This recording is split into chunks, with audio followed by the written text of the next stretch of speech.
Antara sahabat yang bernama Ibnu Umar. Dikatakan oleh para ulama ketika mana masuk dalam bulan Ramadan, Ibnu Umar antara sahabat yang sangat meraihkan Ramadan dan dia tahu Ramadan ini adalah satu bulan yang sangat berkat. Sebab itulah dalam bulan Ramadan Ibnu Umar dia akan ambil setiap kali berbuka puasa dia akan ajak 2-3 orang yang fakir miskin diajak ke rumah untuk berbuka bersama-sama dengan ahli keluarganya. Setiap hari akan diamalkan begitu oleh Ibnu Umar. Kata Saidina Ibnu Umar, andai kata ahli keluarga aku tidak izinkan aku untuk berbuka dengan fakir miskin, nescaya kata Ibnu Umar aku akan berbuka di luar rumah. Sebab kenapa? Sebab fadilat memberi makan kepada orang berbuka sangatlah besar. Sebab pada bulan Ramadan itu sendiri sangat luar biasa pahala yang Allah Subhanahu wa taala janjikan kepada manusia. Allah tak pernah bagi tahu kepada Muhammad, wahai Muhammad, inilah satu ganjaran yang aku akan bagi kepada hamba kamu, yang mana hamba kamu berpuasa kepada aku. Tidak.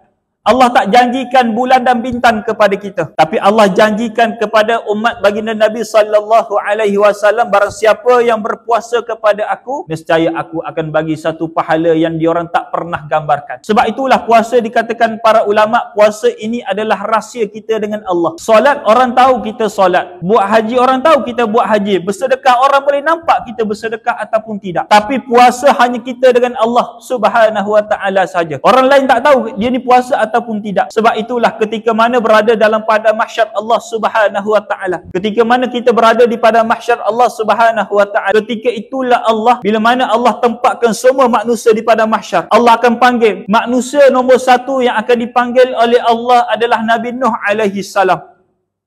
Nabi Nuh manusia pertama akan dihisap oleh Allah Subhanahu wa taala dan diikuti oleh para nabi yang lain. Cuma para nabi bila mana mereka dihisap oleh Allah, masanya dihisap adalah sekejap. Sebab ulama kata orang yang beriman ketika mana nama mereka dipanggil oleh Allah, mereka akan dihisap oleh Allah daripada A to Z, tapi dihisap oleh Allah dengan satu hisapan yang sangat sekejap. Lain pula berlaku kepada umat manusia yang tidak beriman, manusia yang fasik kepada Allah, manusia yang munafik. Sudah tentu masa yang sangat lama akan dihisap oleh Allah Subhanahu wa taala. Sebab itulah bila mana Allah himpunkan kita di padang mahsyar nanti ni, di padang mahsyar nanti ni, apa sahaja yang kita alami di dunia, di situlah pada mahsyar itulah sama persis kita akan dibangkitkan oleh Allah. Andai kata di dunia dulu kita kurang gigi 1 gigi, maka di mahsyar nanti ni kita akan dibangkitkan dengan kurang 1 gigi. Andai kata di dunia kita tinggi 153, tinggi 170, berat 70, begitulah kita akan dibangkitkan oleh Allah di pada mahsyar Allah Subhanahu wa taala. Sebab itulah ulama kata ketika mana manusia dibangkitkan oleh Allah di mahsyar, manusia boleh ingat apa sahaja yang dia lakukan di dunia. Bermula dia balik sampai dia mati, dia boleh ingat semua yang berlaku dalam hidup dia. Dia ingat pada pukul 2 petang, 2 petang 30 minit, 2 saat, dia ingat apa yang berlaku, di mana dia buat, dia akan ingat kesemuanya. Sebab itulah ketika mana manusia berada di mahsyar masing-masing, kata ulama, masing-masing senyap. Tidak ada satu keluar pun suara, tidak ada satu pergerakan langsung pada ketika itu, sebab masing-masing dalam keadaan ketakutan. Sebab itulah bila mana nama si fulan dipanggil, Nabi cuba gambarkan kepada kita bagaimana suasana mahsyar. 2 jam pada mahsyar kalau nak buat perbincangan. Jadi ketika mana Nabi cuba gambarkan kepada kita, ketika mana nama si fulan dipanggil oleh Allah Subhanahu wa taala, ketika itulah Allah akan memperlihatkan yang mana satu pahala, yang mana satu kepada mereka. Ketika itulah terkejutnya manusia bila mana dia melihat, dia tahu dia buat apa kat dunia dulu. Dia tahu dia berapa kali dia solat, dia tahu berapa kali dia puasa dan sebagainya, dia tahu. Tapi ketika mana dia tengok satu pahala yang sangat banyak, dia tanya kepada Allah, wahai Allah, bagaimana banyak sangat pahala aku ini? Datang daripada mana pahala ini ya Allah? Sedangkan aku pergi haji sekali, aku pergi umrah sekali, aku solat pun kadang-kadang solat, kadang-kadang tidak. Aku sedekah pun tak banyak, tapi bagaimana ada sangat banyak pahala ini ya Allah? Datang daripada manakah pahala ini ya Allah? Maka ketika itulah Allah jawab, pahala ini yang banyak ini datang daripada ikhlas kamu puasa kepada Allah Subhanahu wa taala. Belum habis lagi, bila mana semua dihisap oleh Allah, ketika itulah bila mana nama si fulan ini telah pun dihisap, okey kamu pahala banyak ini, kamu dosa banyak ini. Selesai dihisap oleh Allah, sepatutnya boleh bergerak ke dalam titian sirat. Tapi sebelum manusia ini nak bergerak ke titian sirat, Allah membuat satu pengumuman kepada semua manusia ketika itu. Sebelum manusia ini bergerak melepasi mahsyar, Allah buat satu pengumuman, yang pengumuman itu mengejutkan manusia itu. Apa dia? Allah bagi tahu kepada semua manusia, ada tak dalam kalangan kalian yang datang ke depan cepat untuk tuntut dengan pemuda ini. Maka kata Ibnu Abbas kata ketika mana Allah memberi satu isyarat, barang siapa yang nak tuntut kepada pemuda ini, anaknya, suaminya, isterinya, orang bawahannya, yang mana-mana pernah bertemu dengan dia, nak tuntut dengan lelaki ini, datanglah ke depan. Kata Ibnu Abbas, ribuan yang datang ke depan dan menuntut kepada pemuda itu. Ibnu Abbas memberi satu contoh yang sangat mudah. Mereka yang ribuan yang datang ke depan menuntut kepada si fulan itu, kata Ibnu Abbas, ada di antara mereka yang pergi ke depan tuntut kepada Allah, wahai Allah, aku nak tuntut kepada lelaki ini, wahai Allah, kerana lelaki ini dulu ya Allah, aku berselisih dengan dia ya Allah, tapi ketika mana kami berselisih, lelaki itu tidak pernah senyum kepada aku, tidak membalas senyuman kepada aku, maka pada hari ini ya Allah, aku nak tuntut kepada lelaki itu. Ibnu Abbas memberi satu gambar, ketika itu manusia akan tuntut semua benda, termasuklah tak membalas senyuman sesama manusia, akan dihisap oleh Allah Subhanahu wa taala. Lalu kita pada hari ini macam-macam kita buat jahat kepada orang itu, mengumpat kepada orang ini, menabur fitnah kepada orang itu, suka tepikai orang lain, macam-macam, semua itu akan dituntut oleh Allah. Wahai Allah, andai kata itu di depan itu seorang ayah, maka ke depanlah seorang anak. Wahai Allah, dia ini adalah ayah aku ya Allah, ketika mana di dunia dulu ya Allah, dia tidak pernah menegur aku untuk menutup aurat ya Allah. Ya Allah, hisaplah dia ya Allah. Sebab itulah Ibnu Abbas kata, bila mana seruan Allah memanggil barang siapa yang nak menuntut kepada lelaki ini, datanglah ke depan. Maka ribuan yang pergi dan tuntutan mereka ada yang Allah terima, ada yang Allah tak terima. Sebab itulah bila mana mereka menuntut dan Allah terima tuntutan itu, Allah akan memberi, ambillah pahala daripada si fulan ini. Allah akan bagi pahala kepada orang itu, orang ini, orang itu. Asalnya mereka solat kepada Allah, banyak pahala mereka. Tapi ketika mana seorang demi seorang datang untuk menuntut, maka Allah akan bagi pahala si fulan ini kepada mereka yang datang untuk menuntut satu demi satu, satu demi satu. Ketika mana pahalanya telah pun tiada, ketika itulah Allah akan kata, bagilah dosa kamu kepada si fulan ini. Sebab itulah di antara manusia ketika itu sangatlah rugi. Sebab itulah dalam kehidupan kita pada hari ini, itulah yang nak digambarkan oleh baginda Nabi SAW. Hidup juga, berjaga-jaga pun kena berjaga-jaga juga. Sebab itulah ulama kata kita kena faham apakah matlamat kehidupan kita. Ya,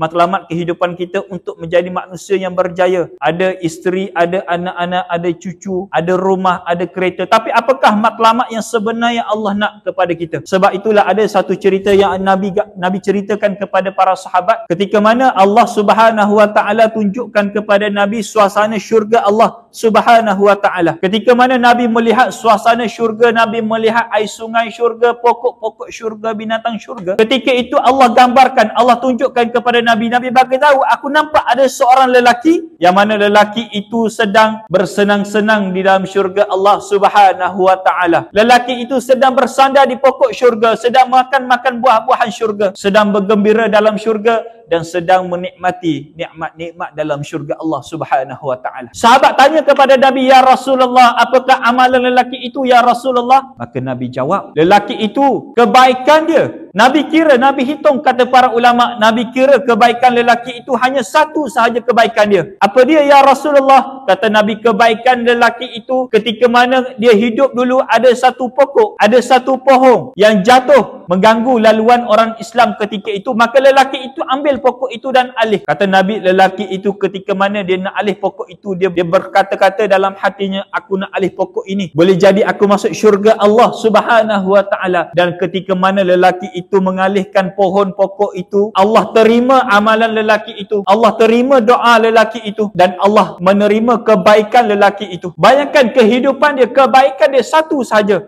Apa dia? Mengalihkan pokok yang mengganggu laluan, hakut tariq, hak kepada jalan. Solat dilakukan, solat macam biasa, solat wajib dia buat, puasa wajib dia buat perkara yang wajib sahaja. Sunat tak buat, melainkan satu sahaja kebaikan, kata para ulama, mengalihkan satu pokok mengganggu laluan orangnya mukmin untuk melalui jalan itu. Allah melihat kebaikan lelaki itu, dan Allah melihat dan Allah masukkan lelaki itu dalam syurga Allah Subhanahu wa taala. Pernah dengar tak ada satu kisah seorang perempuan pelacur yang dimasukkan Allah Subhanahu wa taala dalam syurga Allah? Dulu diceritakan oleh para ulama, ada seorang perempuan ini adalah pelacur, tetapi Allah masukkan perempuan pelacur ini dalam syurga Allah Subhanahu wa taala. Kenapa? dikarenakan perempuan itu melihat ada seekor anjing yang mana anjing itu dalam keadaan kehausan. Anjing itu dalam keadaan kehausan yang menyebabkan perempuan itu kasihan, ihsan kepada binatang.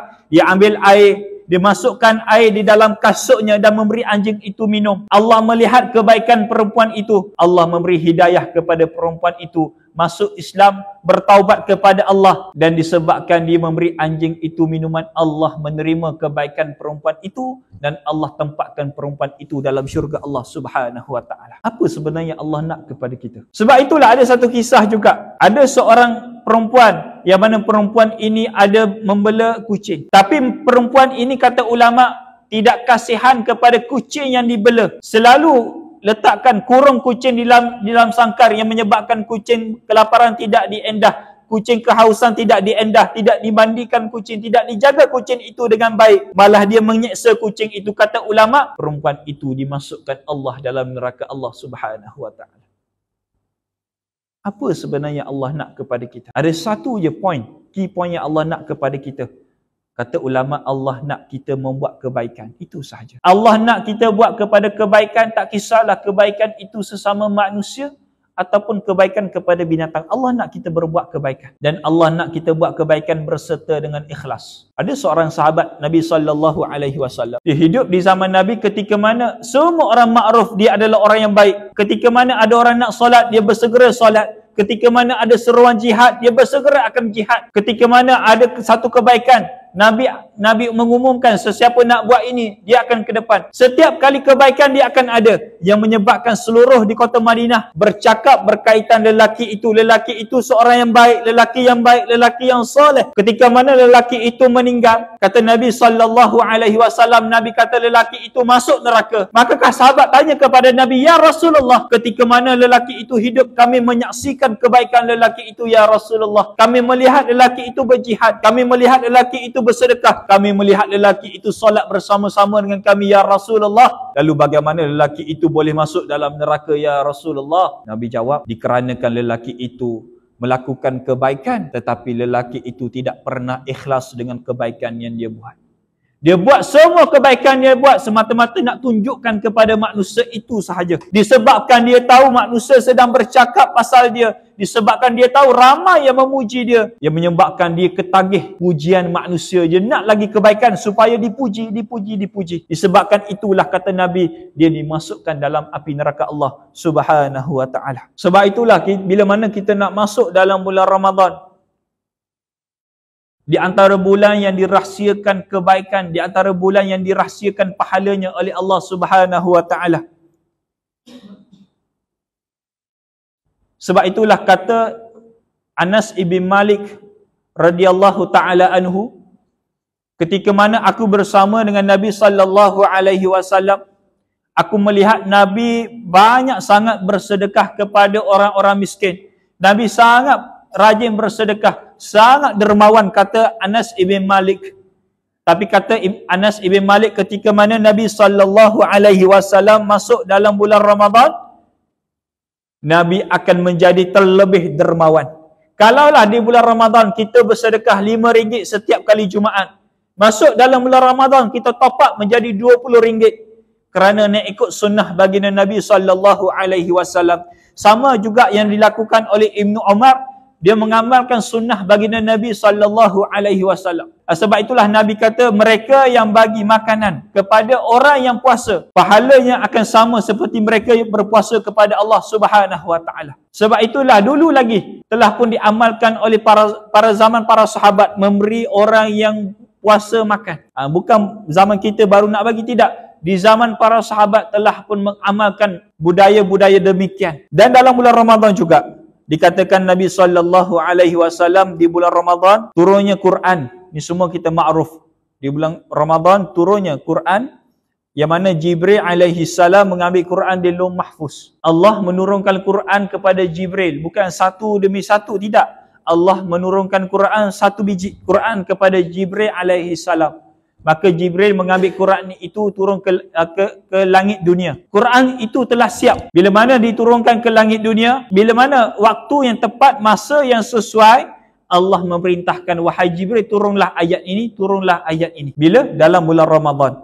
Sebab itulah dalam bulan Ramadan banyak ulama-ulama akan banyak membaca Quran. Bulan Ramadan ada satu malam yang malam itu lebih baik daripada 1000 bulan. Bulan itu juga yang ditunggu oleh para ulama. Fadilat yang sangat besar. Sebab itulah bila mana masuk dalam bulan Ramadan nanti, kita akan teringat dalam satu hadis Nabi SAW. Ketika mana Nabi nak menaiki mimbar untuk memberi khutbah. Nabi naik 1 anak tangga, 2 anak tangga, 3 anak tangga. Kata para sahabat ketika mana Nabi menaiki anak tangga pertama, kami mendengar Nabi mengucap kalimah amin. Ya Allah, kabulkan doa ini ya Allah. Tangga yang kedua, Nabi menyebut perkataan yang sama. Ya Allah, amin. Apa maksud amin? Ya Allah, kabulkan doa ini ya Allah. Ketika mana selesai saja berkhutbah, para sahabat pergi kepada Nabi SAW bertanya kepada Nabi, ya Rasulullah, ketika mana kamu menaiki anak tangga pertama, kedua dan ketiga, kami mendengar kamu ucap satu kalimah amin. Doa siapakah yang kamu aminkan ya Rasulullah? Maka ketika itulah Nabi bagi tahu ketika mana aku menaiki anak tangga yang pertama, tiba-tiba Jibril alaihi salam datang kepada aku. Jibril alaihi salam datang kepada aku, lalu Jibril bagi tahu kepada aku, ya Muhammad, aku nak berdoa kepada Allah. Maka kamu ya Muhammad, aminkan doa aku ya Muhammad. Siapakah Jibril?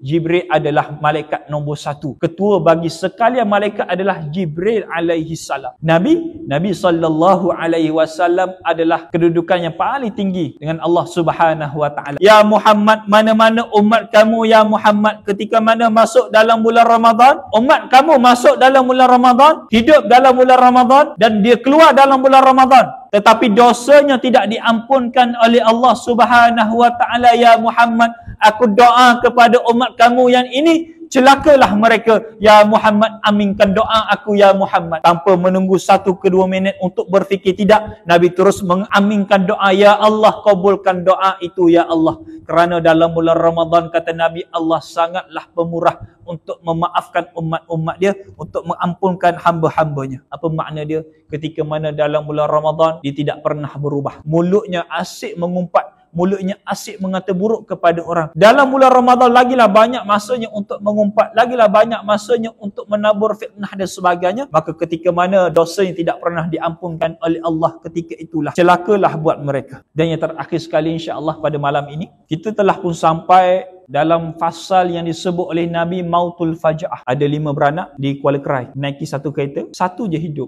1 je selamat, lagi 4 meninggal dunia. Ayah, ibu, 2 orang anak adik-beradik dia.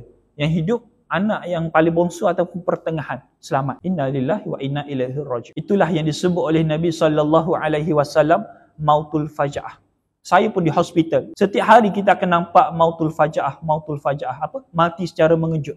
Baru-baru ni pun ada minggu lepas yang datang kepada kita di hospital, umur 37 tahun, muda lagi. Mati secara mengejut ketika mana bermain badminton. Allah telah tetapkan siapa kamu dan bilakah kamu mati dan bagaimanakah kematian kamu. Mati secara mengejut dikatakan para ulama rahatul lil mu'minin, rehat bagi orang mukmin. Sebab itulah kata ulama, mereka yang mati secara mengejut ini Mautul Faja'ah dinamakan sebagai rahatul lil mu'minin, rehat bagi orang mukmin. Orang mukmin ketika mana datang kematian, mereka tak takut sebab mereka telah pun bersedia dengan kematian. Lain bagi mereka yang fasik, mereka yang kafir, mereka yang munafik, hasratun alal kafirin, satu kesengsaraan, menyesal yang mereka bila mana kematian mengejut itu datang kepada mereka. Sebab itulah satu hari Hasan Al-Basri melalui satu kawasan. Ketika mana Hasan Al-Basri melalui satu kawasan, dia melihat ada 2-3 kumpulan sedang menangis teresak-esak. Maka Hasan Al-Basri pergi menegur, kenapa kamu menangis? Apa menyebabkan kamu menangis? Maka kata mereka yang 2-3 kumpulan tadi dalam keadaan menangis teresak-esak, dia bagi tahu, wahai Syekh, wahai Imam Hasan Al-Basri, kami menangis disebabkan ahli keluarga kami telah pun meninggal dunia. Baru saja wahai Syekh. Maka Hasan Al-Basri itu kata, subhanallah, tidak sepatutnya kamu menangis disebabkan kematian ahli keluarga kamu, tapi kamu sepatutnya menangis perihal diri kamu. Kenapa wahai Syekh? Kenapa kami patut menangis untuk diri kami? Kata Syekh Hasan Al-Basri ataupun Imam Hasan Al-Basri, kerana ketika mana mereka telah pun meninggal dunia, mereka telah pun melalui 3 perkara, yang mana 3 perkara ini kita tak pernah lalui lagi. Mereka telah pun mati, lalu mereka telah pun melalui 3 perkara, yang mana 3 perkara ini sangat dahsyat, kata Hasan Al-Basri. Nombor 1 dikatakan oleh Imam Hasan Al-Basri, Mereka yang telah pun mati, mereka telah pun melalui nombor satu, iaitu melihat rupa Malikul Maut. Mereka telah pun melihat rupa Malikul Maut itu bagaimana. Kata ulama, andai kata orang itu beriman kepada Allah, Malikul Maut itu datang dengan muka yang senyum, muka yang rahmat. Malikul Maut akan bersama dengan Malikul Rahmat untuk menyambut roh yang baik. Tapi andai kata yang mati itu adalah mereka yang tidak beriman, mereka yang tinggal solat, mereka yang tinggal puasa, bulan Ramadan pun mereka tak mau. Ketika mana mereka ini mati, kata Nabi SAW, Malikul Maut akan datang dengan muka dengan sangat bengis. Dia akan datang bersama dengan malaikat azab untuk menarik, untuk mencabut roh. Nombor dua, kata Hasan Al-Basri, mereka yang telah pun mati, mereka telah pun merasai akan kesakitan kematian. Sebab itulah kalau kita selalu melihat kematian, ada satu detik, ada satu momen, orang itu akan melihat satu tempat. Ni saya selalu tengok, melihat satu tempat, kita panggil dia tak sedar, kita panggil dia tak menoleh. Melihat satu tempat, kenapa? Sebab dia melalui satu kesakitan kematian itu. Sakit tak kematian? Sakit.